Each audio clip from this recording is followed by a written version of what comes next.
very close kay Leni Robredo, vice mayor niya ngayon sa Naga City, dinadagdagan ng isang boto.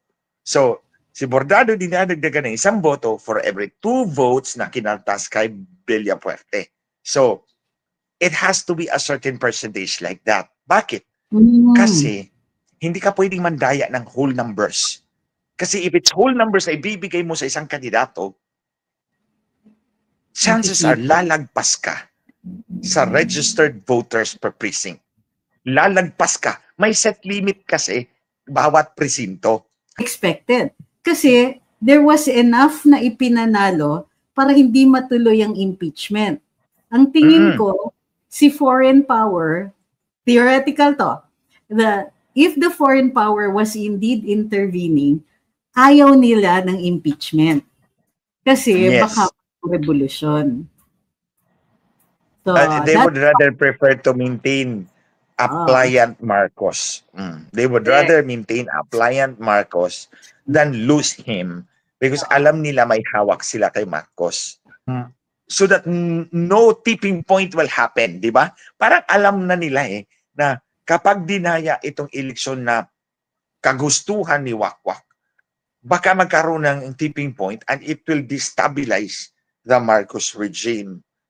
So hindi nila may pagpapatuloy yung kanilang masamang balak sa bansa natin. So ang kausap nila, definitely sino pa kundi si George Garcia. Kasi siya yung nakaupo doon. Diba? Attorney Trixie, tama ba ako? Yun yung yun yung... Alam mo naman din yan Dan, Mr. Marcos and si Wakwak. Si Wakwak yun yung asawa ni Marcos Junior. I really don't call that woman by her name. She deserves to be described for what she truly is. Wakwak talaga yan. Wakwak is, ano ba yan? Bisaya for halimaw. Even if yung tuldok nilipat mo 2-3 spaces forward, ibang hash code na ang lalabas. Ibang version number na ang lalabas. Why? Because nagbago. Okay. So, and it's required to be published, di ba? May requirement of publication kung ano yung source code. Very good. Thanks. Yes, the source code has to be publicized, has to be reviewed, and then deposited in the Bangko Sentral. Correct. And therefore, what was deposited in the Bangko Sentral was 3.4. Unless nagka-switcheroo sila. And so they deposited 3.4, they used 3.5. Pero ang claim ni Chairman Garcia, walang difference.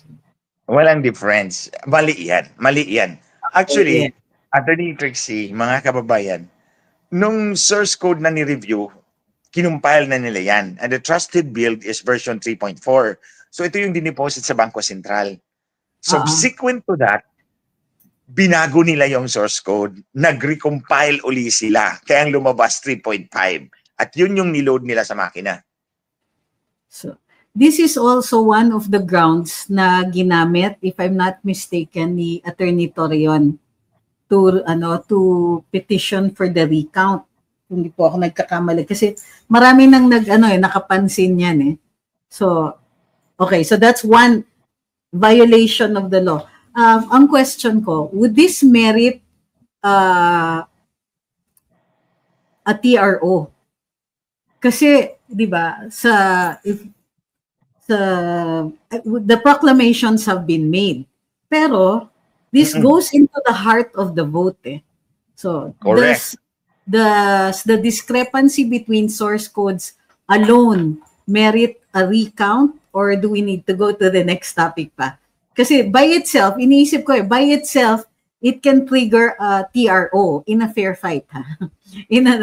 Yes, in a fair fight, yes. Based solely on the law, which requires the publication and the deposit of the version with the Bangko Sentral, and then use of a different version would merit actually a stoppage of the election kasi magiging siya. We'll need to explain ano yung repercussions niya. Kasi kung yung repercussions niya would possibly render the elections as prevent either the votes from being counted, actual votes, amounts to a failure of elections. Di ba? Ganun yan eh. Ang failure of elections kasi, ang elements niya is you prevent an election or you prevent the vote. There might require an argument before the Supreme Court. Pero if you prevent people from going to the polls, prevent people from voting, that is a failure of election. So would say this, the discrepancy in the source code render a failure of elections? It depends on what the results will be kung imbestigahan natin at i-forensics yung mga makina and the software. Okay. So, pero kasi Attorney, yes, we have to be certain kung ano yung epekto ng we're talking of elections here, and this is a very costly exercise, no? So we cannot just simply declare a failure of elections on that ground. We have to prove by forensic examination ng mga makina at ng software na nagkaroon ng massive disenfranchisement or massive manipulation of the votes, thus resulting in frustration of the will of the people. Correct. All right.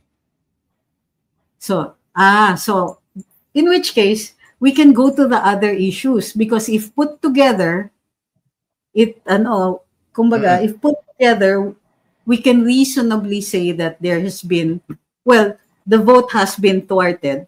Then the question na lang is how soon can we get? Yes, that's the right term.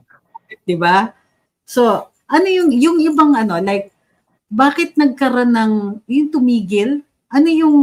What happened there? There was like a moment where the count appeared to stop and then started again. Tama ba yung appreciation ko doon? Attorney Trixie, pardon. Can you repeat the question? There appeared a moment during the counting, sometime after midnight, parang tumigil yung count or suspended, or basta there was like a moment of nobody knew what was happening, and then nag-restart siya. And then there were issues about the missing votes. So could you tell us what happened here? Hindi ko ma-appreciate the 5 million. Yung 5 million. Actually, it was about 2 o'clock in the morning of May 13.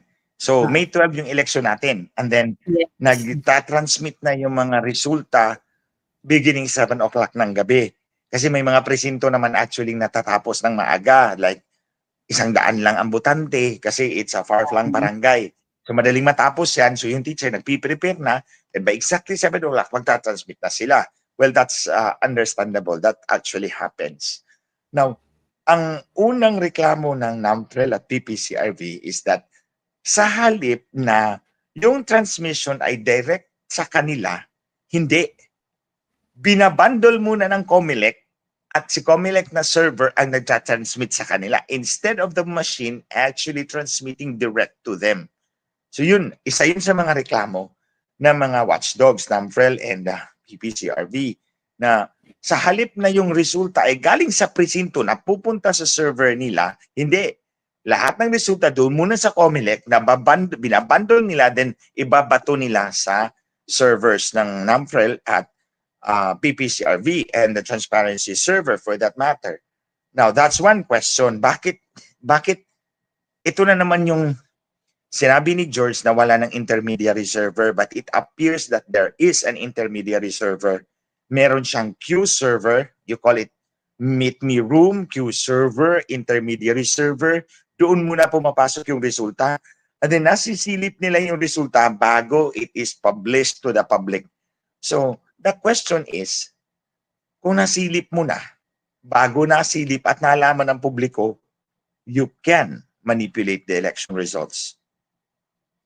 But this issue of the intermediary server, yung queue server na tinatawag natin, this was an issue in 2016 already. And in fact, still an issue in 2022. So, could you, why do you think that neither the COMELEC nor the courts have taken cognizance of this? Yes, you're correct. The courts are not aware of this Q server. Actually, Attorney Trixie, mga kababayan, yung Q server na yan had been in existence since 2010. Nakita ko yan, and in-explain ko yan dun sa video. Ang hindi ko pala nasabi dun sa video. In fact, alam ko ang IP address ng Q server in 2010. It's 127.0.0.1. Lahat ng resulta, pumapasok muna dun sa server na yan, sa 127.0.0.1 in 2010, and then siya na ang magpapadala doon sa MBOC, sa Municipal Board of Canvassers, sa COMELEC, at sa transparency server. Kumbaga, siya yung saraan. Siya yung imbudo. Siya yung, ang tawag ko dyan, checkpoint illegal checkpoint. In 2010, kung di ako nagkakamali, noong 2010, may issue kaming na-spot, kasi watcher ako noon na on transmission of the precinct, it's supposed to go to the municipality. Pero, yes, even if the municipality had received it, hindi rin nila pinapublish kagad. In other words, yung counting is not in real time. Yes, so now, correct. Yung server na issue. Attorney Trixie, kung natandaan mo, it's always the same sa munisipyo. Lahat na nagbabantay sa munisipyo, you can verify this, hindi boto ang nakikita mo doon sa Municipal Board of Canvassers na server. Correct. It's red for no transmission, it's green for 100% transmission, and yellow for transmission in progress. In other words, bar lang ang nakikita natin, progress bars ang nakikita natin. Red for zero transmission, green for 100%, yellow for transmission in progress. Hindi boto ang nakikita mo. Doon ka makakakita ng boto sa transparency server na hinimay-himay na doon galing sa Q server, intermediary server, sa checkpoint server nila. So, in fact, one of the issues was that nagkakaroon ng expectation kasi may mga votes na naho-hold back or hindi pa nabibilang. So, even if a supposed majority of the votes were counted, ilalabas nila ng sabay-sabay and therefore would create the impression na may mga tao na away na, ahead na. Samantalang significant pa yung numbers na hindi pa tinatransmit that would change the outcome of the election. Yes. In fact, meron pang mga hindi na nila kinount or hindi na nila transmit. Yes, Attorney Glenn. You know, ang tingin ko dyan sa sa Q server na yan, sa checkpoint server na yan, binabundle muna nila lahat ng resulta doon and then ibabato nila sa transparency server para fix na yung position ng mga kandidato. Kasi kung actually presinto yan, kung galing talaga sa presinto yan, makikita mo talaga the rankings will change every now and then. So in real time na makikita mo yung labanan ng mga kandidato. Pero hindi nakikita natin yan kasi pag-release ng bundled results, fix na yung position, magbabago isa, dalawa lang. So kasi kailangan nilang ipakita na tapos na yung bilangan. Ito na yung nananalo. Yan. You mean to say since 2010 di pa yan nagbabago? Yes, it's been that way before. From 2010, 2013, 2016, 2019, 2022, and again now in 2025. Whether it is Smartmatic or it is Miro, so ang ibig sabihin niya, Attorney Trixie, mga kababayan, the common denominator of it all is the COMELEC. Kasi iba yung, in the 5 election cycles, si Smartmatic ang nagdadala. It's the same. Nang dumating si Miro, it's still the same. So, anong ibig sabihin yun? Si COMELEC ang nagkukumpas dyan, ilagay mo yan para mabundle natin yung resulta bago natin ipakita sa publiko. It's so opaque. Yung counting, Yung canvassing, it's so opaque. Hindi mo makikita, hindi mo mamonitor. Tanggap ka na lang kung ano yung bundled results na ipapakita nila at certain points in time. May difference itong, dati kasi, according to si Sir Eliseo Rio, former Undersecretary of the DICT, said that Nag-secretary siya, Attorney Trixie. For transition secretary. Kay Digong, oo. Correct. Nag-ano siya may post siya that says, dati, kung marami ang bumoto for a particular candidate, you can, kasi ang sabi niya dati, you can cheat only up to a certain percentage. However, under this particular, during these elections, parang nagkakaroon ng what they're doing is there's still manipulation, but they're doing it in such a way so that people will accept the results despite the disparity or the surprise candidates showing up. In which case, sabi niya, it will, pag tinanggap natin yung mga suspicious results, then in the future, it doesn't matter if a person wins by a landslide, the mere manipulation of the numbers can render different candidates as winners. So, what is your, how do you agree? Meron akong idagdag dyan.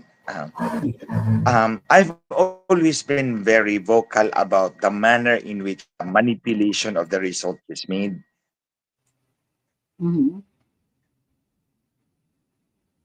Palagi kong sinasabi sa game, hindi yung buong numbers ibibigay mo. It has to be a certain percentage. Yung daya, yung pagdagdag o pagbawas, it has to be a percentage. Like for example, yung palagi kong sinasabi Kinggan, yung sa Camarines, so si Villapuerte, Congressman Villapuerte, binabawasan ng 2 boto, and si Bordado na very close kay Lenny Robredo, vice mayor niya ngayon sa Naga City, dinadagdagan ng 1 boto. So, si Bordado dinadagdagan ng 1 boto for every 2 votes na kinaltas kay Villapuerte. So, it has to be a certain percentage like that. Bakit? Kasi, hindi ka pwedeng mandaya ng whole numbers. Kasi if it's whole numbers na ibibigay mo sa isang kandidato, chances are lalagpas ka sa registered voters per precinct. Lalagpas ka. May set limit kasi bawat presinto. May set limit bawat presinto. Yung total number of registered voters, hindi ka pwedeng lumagpas dyan. Kapag magdagdag ka ng whole numbers, ang kalalabasan, it might happen na lumagpas na sa registered number of voters for that precinct. So dapat, it has to be a percentage to keep the dagdag bawas well below the registered number of voters. Now, what happened this election, it appears na by the whole numbers ang ginawa. Hindi ginamit yung percentage. Bakit? In Mandawi City, sinabi ni Jonas Cortez, and I think it's documented, lumagpas yung total number of votes sa total number of registered voters ng presinto. Wow. So, that's an example of cheating wholesale na hindi percentage. In 2016, alam naman natin, yung pinakamamahal natin Presidente Duterte, dinaya nila. But because it is a percentage, hindi na surmount ng dahya yung lead niya. Lamang pa rin siya at 16 million votes. Although yung next one, dinadagdagan nila. Kaya nga, nagtatanong si Binay, nasaan na raw yung boto niya? 4 million na lang siya. Napako siya sa 4 million eh. Nagtatanong si Jumar Binay, nasaan ang boto ko? Yung pala, siya ang binawasan, dinagdag doon sa pangalawa. Para maabot si President Duterte, but because sa sobrang dami ng boto, hindi naabot si President Duterte. Because the cheating was by percentage. Ito ngayon, it appears to be wholesale, kaya nga lumagpas sa total number of registered voters. So, yun nga nakita yan. But the election cases are notorious for, that sometimes the courts will not take cognizance of the case. O kaya minsan, sobrang bagal naman pag electoral tribunal ang pinuntahan ng kaso. And Yes, therefore, that's ang correct. nangyayari is we're just thwarted. We're just frustrated. We have voted, but it doesn't feel like our votes have counted. So, ngayon That's kasi, do correct. you notice anything suspicious about the winners? Pinag-usapan natin. Sige, ilatag na lang natin. Ilatag na natin. Tell Let's me if deal my with answer this. is correct, ha? Kasi alam mo din naman yung answer, eh. Oh, it appears that the results was intended to please everybody. Tama ba ako, Attorney Trixie? Placation, kumbaga, Oo. para humupa ang umaalab I na damdamin ng mga tao. I think somebody is directing it higher than Mr. Marcos and si Wakwak. Si Wakwak, yun yung asawa ni Marcos, ha, Junior. I really don't call that woman by her name. She deserves to be described for what she truly is. Wakwak talaga yan. Wakwak is, ano ba yan? Bisaya for halimaw. Yeah, it's a form of aswang. I'm sorry. Aswang yan. Aswang kasi yung genetic. Mas magaling ka pa sa akin mag-translate ng Bisaya. Basta wakwak yan siya. Anyway, so till Sunday naman tayo ngayon. Wakwak yan siya. So, didn't you realize that si Wakwak was out of the country beginning May 8? May 8, it appears na may hearing siya sa Amerika. So she was purposely removed from the Philippines para hindi makialam. Kasi alam ng direktor na pakialamira itong Wakwak na to. So kinuha siya, and Attorney Trixie, mga kababayan, kararating lang ni Wakwak kahapon. Nandito na siya kahapon or probably the other day. Kasi nag-attend siya ng parang expo, and then meron din akong mga kaibigan doon. Aba, in-invite yung mga nandun sa booth para magpa-picture na sa kanya, parang pinipilit pa sila. Parang pinipilit. Juicy to. Namimilit na yung bawat booth dapat pumunta sa front kasi magpa-picture with the Wakwak. So, alam ko na. Tapos, alam mo, yung mga kaibigan, sinabi nila, ayaw namin magpa-picture sa kanya. So, umalis sila. So, tumawag sa akin, sabi niya, Attorney, nandito na yung Wakwak na sinasabi mo. Nakita namin kanina live, pinipilit pa yung mga nandun sa booth na magpapapicture daw doon sa harap. Anyway, after the election na siya pinabalik to make sure na hindi makapag-intervene. So, pinanalo yung mga kandidato ni Bongbong Marcos, ni Baby M ng 6, binigyan ng 2 ang LP, may isang INC, may 2 kay PRRD, at 2 naman yung in-endorse ni Inday Sara, di ba? So, parang placate everybody para walang so that no tipping point will happen, di ba? Parang alam na nila na kapag dinaya itong eleksyon na kagustuhan ni Wakwak, baka magkaroon ng tipping point and it will destabilize the Marcos regime. So, hindi nila may pagpapatuloy yung kanilang masamang balak sa bansa natin. So, ang kausap nila, definitely, sino pa kundi si George Garcia. Kasi siya yung nakaupo doon. Diba? Attorney Trixie, tama ba ako? Yun yung, alam mo naman din yan kasi it's very, for example, parang there seems to be a balance. Yeah? Parang, mayroong balance side, merong panalo from the Duterte side, may PDP, may Inday Sara, tapos merong INC, merong ano pa ba? Of course, the Yellows. So parang ang lumalabas was that it was intended para humupa yung mga feelings kasi ang iniiwasan ay umalsa yung mga tao. So it's enough here. Supposedly, the theory goes, well, there's sufficient, yung candidates to placate everybody so that everybody would fit. Kumbaga, everybody happy. Parang nag-distribute ng ayuda. So kahit yung kalaban, binigyan ko parang hindi mo Tama ka. So, in fact, pag tinitignan nyo, especially kung sino ang nilaglag, it also makes sense. Halimbawa, Yes, that's correct. They allowed the INC many of the INC endorsed many but not all, di ba? Nawala si Bong Revilla, pero panalo si Lito Lapid. So kahit paano may artista dyan. So nanalo, syempre hindi nila pinanalo si Attorney Vic, pero pinanalo nila yung yung plus 2 ni VP Inday. Yung top 3, syempre it's to placate the PDP. Yan, PDP kasi yung tatlong yon, di ba? Bongo, Senator Bato, sino yung isa na PDP? Marcoleta. Marcoleta also was the intersection of PDP and INC. Hindi nila papapanalo syempre si Pastor Kibuloy.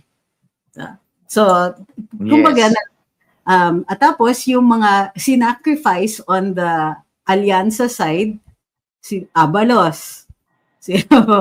Maaga kasi yung siraan sa kay Abalos nakita na natin Tapos, sino pa ba? Sa Bong Revilla. Pasok. So, marami Nancy Binay. Hindi rin. Ay, Nancy, sorry. Si Nancy Binay. Ay, hindi. Si Abby. Si Abby. Si Nancy nanalo na mayor. Pero si Abby, hindi rin nakapasok. Parang, kumbaga, there's something for everyone. Pansit Canton, meron para sa iyo, meron para sa iyo, meron para sa iyo. Masyado siyang balanse. And therefore, it triggers suspicions. Ito, sabi ni Tej the Gamer, US operation yan, very obvious. And that, I think, it adds to the theory. Ako, since we're talking theoretical rin naman, di ba? Then, I think, nadadagdagan ng bigat pagka may intervention na ganon. So, yung bomb and kill, parang, para meron din sila. Kaya lang, ang tanong, bakit ang taas? Bakit sila na-assign na ng napakataas? Let's just i-push natin yung theory. Bakit ang taas nung Kiko at saka Bam? Pero bakit? Tapos silang dalawa lang. Wala nang iba, wala nang nakalapit dun sa sa kanila. Konti lang naman senatorial lineup nila. Tapos konti lang naman yung kandidato nila, Attorney Trixie.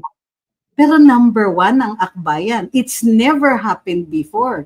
Isipin nyo yung Akbayan, tinalo pa nila yung youth. So di ba parang isa pa yan sabi rin di Antonio, Ben Tulfo hindi nakasama pero pinasok naman si Erwin Tulfo para hindi tayo magduda sa US. Hindi pwede namang dalawang Tulfo ipapasok nila, may mag-aalma. Oo, correct. So parang ang lumalabas, the emerging theory is that ito na nga, parang something for everybody para para hindi umalsa, to prevent a revolution. Pero, kaya mataas si para hindi ma-destabilize.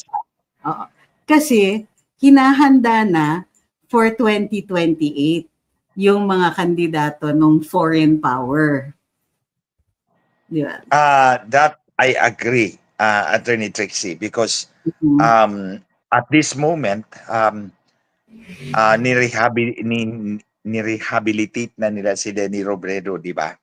Leni won as mayor of Naga City at ang vice mayor niya is yung long time na speechwriter ni Jesse Robredo, that's Gabriel Bordado. Ito yung kalaban ni Congressman Villafuerte doon sa smoking gun na video na ginawa ko. Now, you know what they did? Ito si Rappler, di ba? Ang ginawa nila, because hindi masagot-sagot ni Gabriel Bordado kung bakit siya nadagdagan ng isang boto bawat 2 botong kinaltas kay Congressman Villafuerte.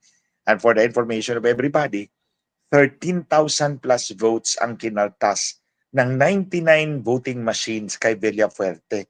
Samantalang si Bordado ay dinagdagan ng 7,780 votes. enough for him to win as congressman again. Now, hindi nila masira-sira yung ebidensya na yun kasi galing sa HRET yun, House of Representatives Electoral Tribunal, uncertified true copy. So, ang ginawa ni Rappler, Attorney Trixie, yung sinabi ko na the QR code does not contain the names of the candidates but codes, ginawa nilang containing false information. So this video contains false information to limit the spread of the video.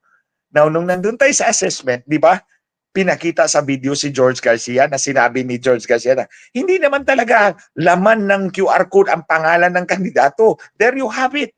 Tama ang sinabi ko.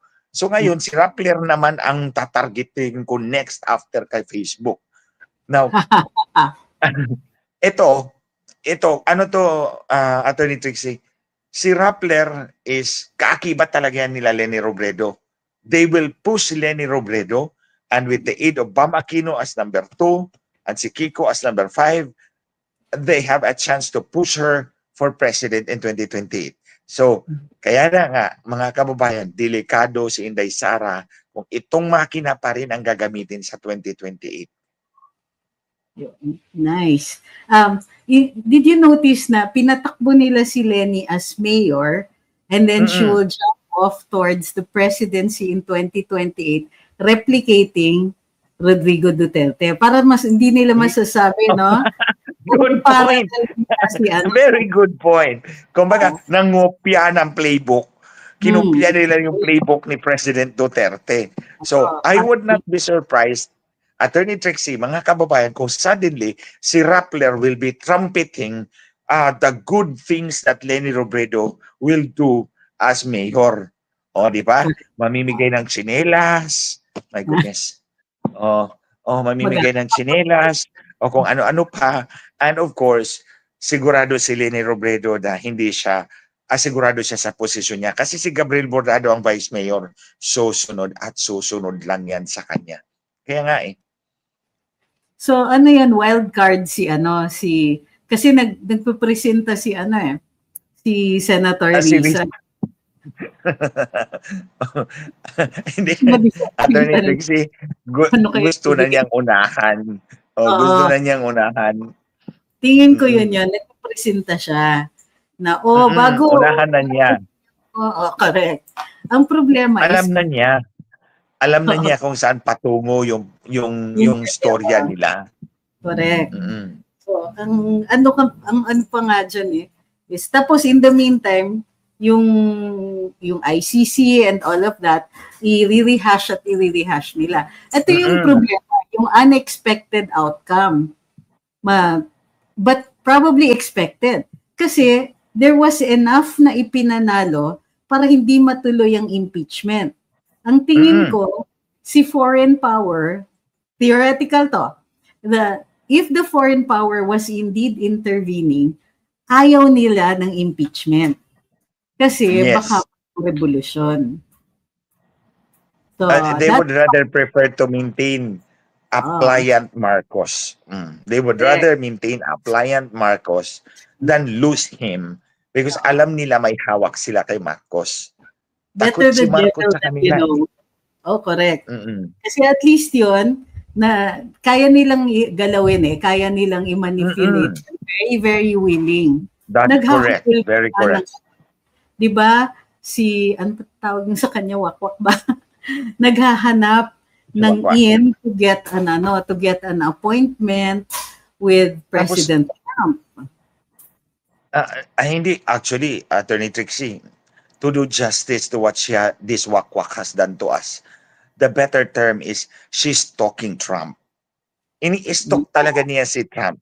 Tingnan ninyo, nung namatay si Pope Francis, pumunta yung mag-asawang Marcos kasi nandoon si Donald Trump. They stalked Trump. However, nung inauguration ni Pope Leo XIV, wala si Trump, hindi rin nagpakita yung dalawang mag-asawa doon. O, di ba? Malinaw.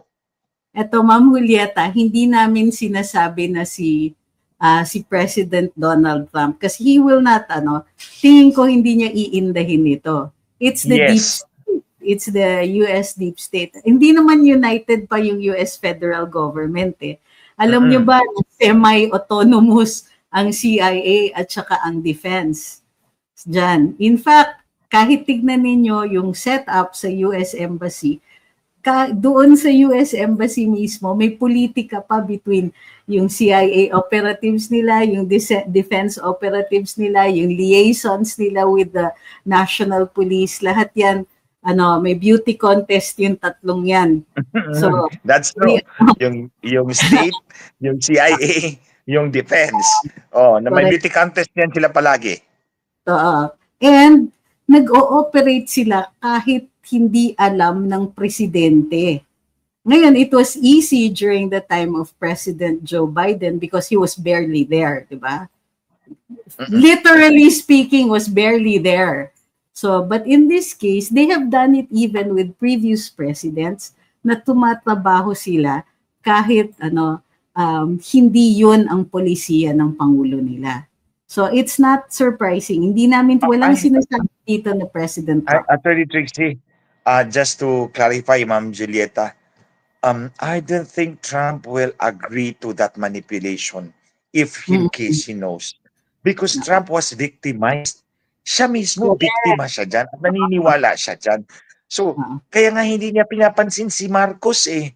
Kasi alam niya mandaraya to. Oo. So, at any rate, you feel free to poke holes on this theory.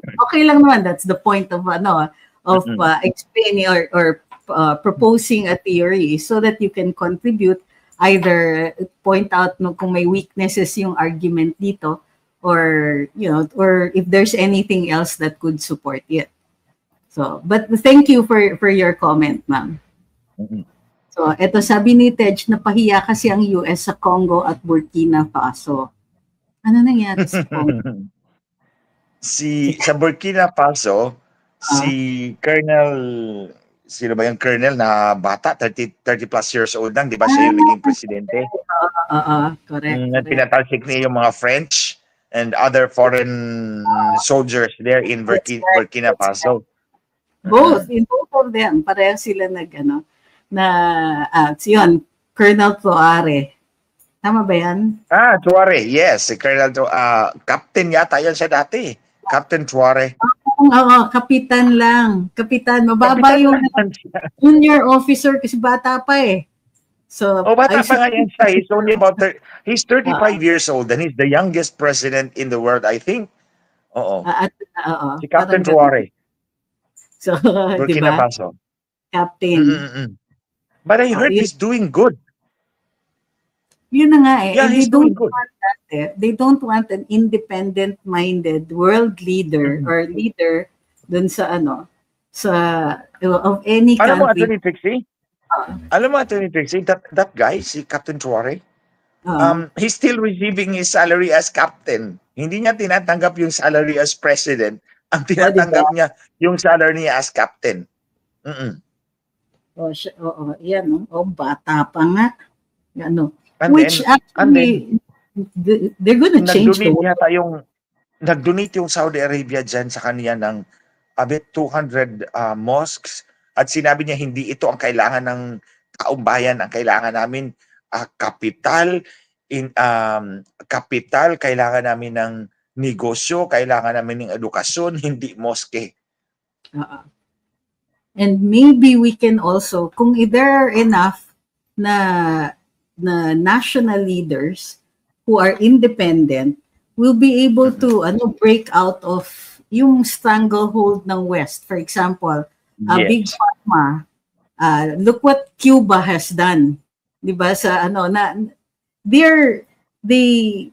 they internalized, kumbaga, since nagka-embargo ang US sa kanila, they've had to make do on their own, particularly pagdating sa pharmaceuticals. Nung walang trade, they learned to provide for themselves and they created an entirely socialist type of healthcare system that is less expensive, democratized, it's available to everybody, and hindi sila dependent sa big pharma for any of their pharmaceutical needs. If enough world governments, if enough national governments, national leaders break away from the stranglehold of the West, it can only be good. So Yes, that's correct. Oo. yeah. Lalalim pa yung discussion pagka pinasok pa natin yung mga human rights na yan and why Duterte is being held in the ICC. If you push the theory even further, yung pag-impose sa atin ng human rights is trying to create what we call a universal set of human standards, which is not possible. The Western standards. Correct. Which is not possible in a world where there are different cultures. Yes, magkaiba-iba naman yung kultura natin eh. Magkaiba-iba yung set of understanding natin in human rights. One may be a violation here, it's not a violation there, and we have to understand that differences in context and views. So halimbawa, may mga countries talaga that for instance, there are theocracies like Iran. Iran is a theocracy. There are countries doon ang naghahari. Diba? There are countries where the death penalty is ingrained in their society and Saudi Arabia. For the for disciplining their own people and an integral part China. of their system. Hindi lang sila masyadong nadadala to, let's say, the ICC or anything like that because of their extreme wealth. Pero they want to impose the universal standards that they call universal human rights at a time na humahabol pa. Kasi yung human rights, that also comes, its appreciation comes with Western development. So pagka developed yung country mo with the same standards as the US, kaya na ng mga tao ninyo mag-appreciate ng human rights. But when your needs are so basic and you are fighting off atrocious criminality, the imposition of a Western standard on a totally different culture will result in chaos and in the oppression of the non-Western country. So yan ang ginagawa nila sa atin by imposing these kinds of standards on Rodrigo Duterte. Samantalang on our end, we need to organize the chaos. We need peace and order before anything else kasi walang programa na mag-succeed kung walang ganun. So yeah, alam mo, Attorney Trixie, an example of that, no? Na we need to impose order and peace. Yung mga turista na ayaw pumunta sa Pilipinas because takot sila. Because we always have that perennial, parang naka-label na yan sa noo ng bawat Pilipino.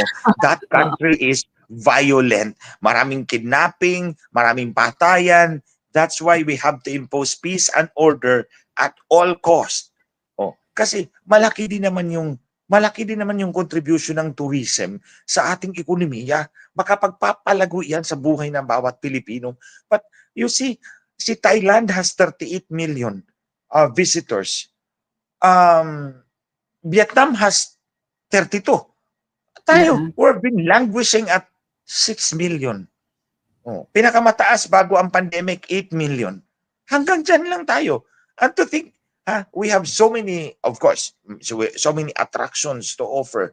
Pero ayaw pumunta ng turista kasi nga, ang problema is peace and order. And here we have a president who imposes peace and order at all costs. And then anong ginawa sa kanya? Kinidnap at pinaliti sa ibang bansa. Kaya nga, so which makes what he did even more impressive. Kasi mga nilabanan niya is actually like ano ba yung lumalabas na term dyan sa Twitter, sa X, worldwide conspiracies. Yung mga ganyan. Diba? But that might be pushing it too far. The point here is that what do we do as citizens?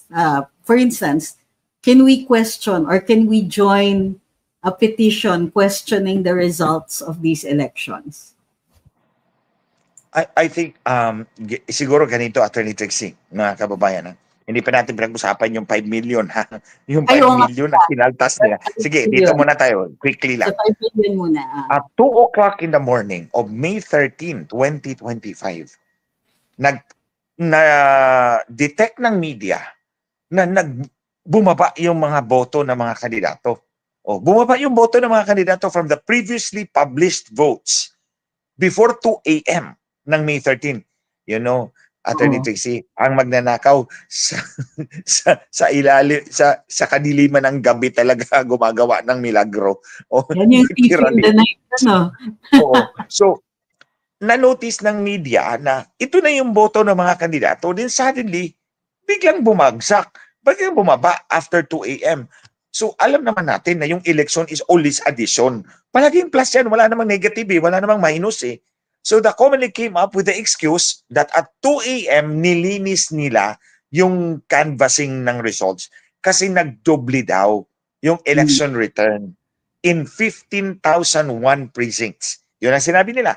In 15,001 precincts, nagdoble yung election returns, affecting 39,290 candidates. So imagine, ang daming kandidatong apektado. And one of that, yung mayor nga ng Banayoyo, Ilocos Sur. Ang nakita ko, Attorney Trixie, ang boto niya ay 3,126 na. 3,126 at 9:46 p.m. Oo, 9:46 p.m. ha. 9:46 p.m. Hindi, umabot siya ng 3,250. 3,251, okay? 3,251 as of 10:14 ng gabi. So ito yung last. Nung dumating yung 1:56 a.m., ito na yung 2 o'clock, bumagsak ang boto niya to 2,750. Pinawasan siya ng 501 votes. Now the question is, kung nagdoble yung election return, dapat ang kalaban binawasan din. Ang problema, Attorney Trixie, mga kababayan, dinagdagan ang kalaban ng 131. Samantalang siya, binawasan ng 501. Ito yung palagi kong pinapakita. Ayan binawasan ang number 1 ng 501, ang number 2 dinagdagan ng 131.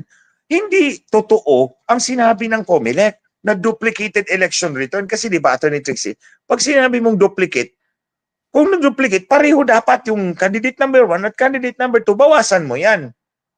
So, ang ginawa, ang number 1 ang binawasan, ang number 2 dinagdagan. Alam nyo, lamang na sana siya ng 891 votes. Dahil sa magic na 501 bawas, natalo na siya ng 98 votes.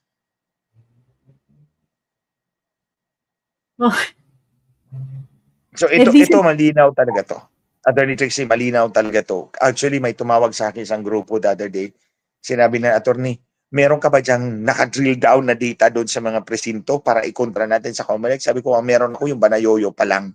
Kasi si Police General Nestor Felix, nagreklamo talaga sa akin noon. So, at ang nakita ko, syempre pinalabas ko na, shinare ko kay General Reo, sabi ko, tulungan nyo ako na ipalabas natin to. And I'm sharing it with you here sa audience ninyo, Attorney Trixie, so that everybody will know na yung 5 million votes na kinaltas sa 39,290 candidates is not true.